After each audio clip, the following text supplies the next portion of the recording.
Hi, before I begin this video, I'd like to say that none of the clips included in the review actually belong to me. They all belong to their rightful owners. And also, everything stated in this video is completely my opinion. You're free to disagree and actually like this movie.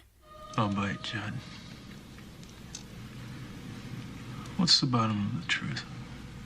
Well, sometimes that is better. Pet Semetary is a 1983 classic horror novel by the one and only Stephen King, a writer I continuously read and enjoy.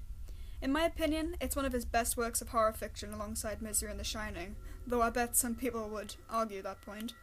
It's been adapted twice for the big screen, once in 1989 and now in 2019 for a whole new reimagining of the novel.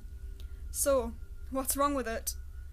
Well, let's just say I really don't like this movie. Unlike its 89 counterpart, which has some redeeming features, namely Fred Gwynne, this one to me is stale and lifeless, much like Church's corpse. It's not even bad enough to laugh at.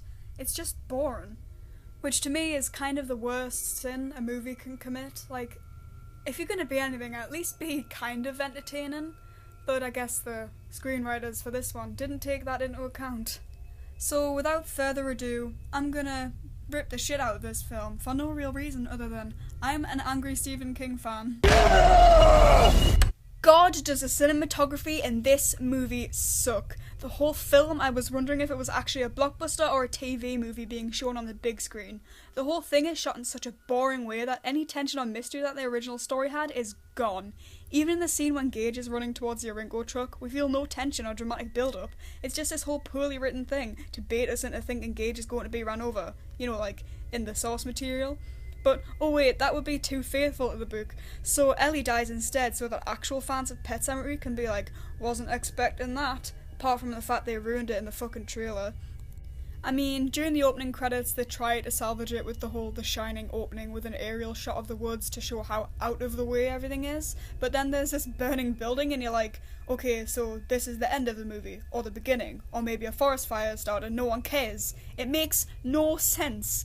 I'm sure it's supposed to be some sort of foreshadowing of Timmy Bateman's story, but even then I'm confused. As well as the boring shot choices, we also have the most predictable and bland colour palette imaginable. It's a classic Twilight, blue, grey and white, which, you know, shows the audience this movie is supposed to be scary. It looks like shit really, and the whole thing is quite difficult to see due to the crushed blacks. Well, I guess the creeds are okay in this movie, except the kid that plays Ellie, because to be honest, it's just funny to see a child try and be threatening while dressed in a leotard. The biggest character sin of this film is that they make Judd Crandall creepy for some reason. They also don't establish his character relationship with Louis Creed. In fact, I'm pretty sure the writers just thought we'd know it was like a father-son thing without ever telling us. Like, why is this guy friends with Judd?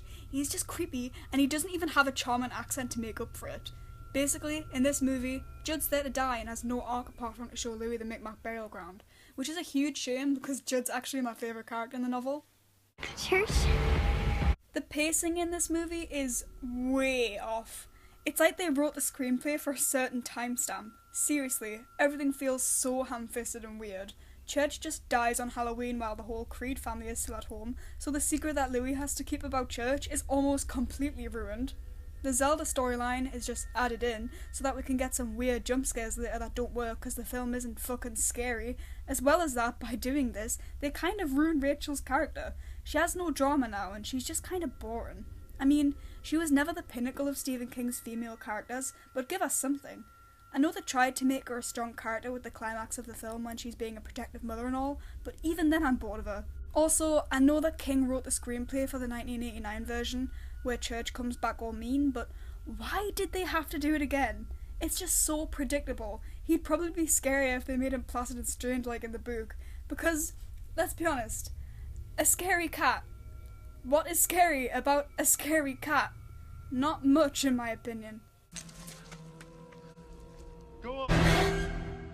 Biggest issue of this movie? It's not scary. Like, not even a little bit. I think in the cinema I jumped once because they actually mixed the audio right for one jump scare.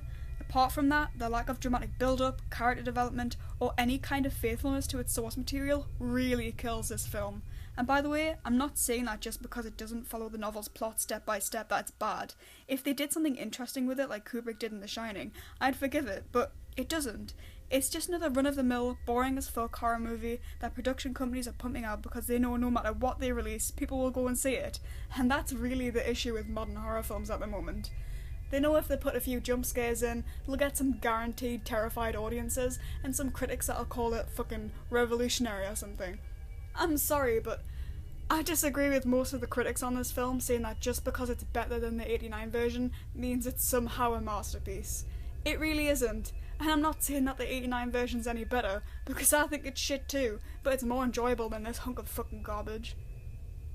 In conclusion, Pet Semetary 2019 is probably the worst horror film I've went to see as of recent years, and I went to see Happy Death Day, so you know it's bad.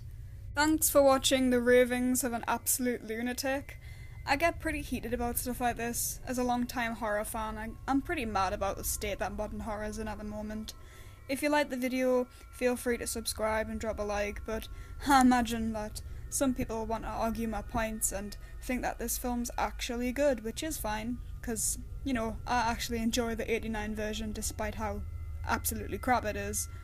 So, see you in the next video, I guess.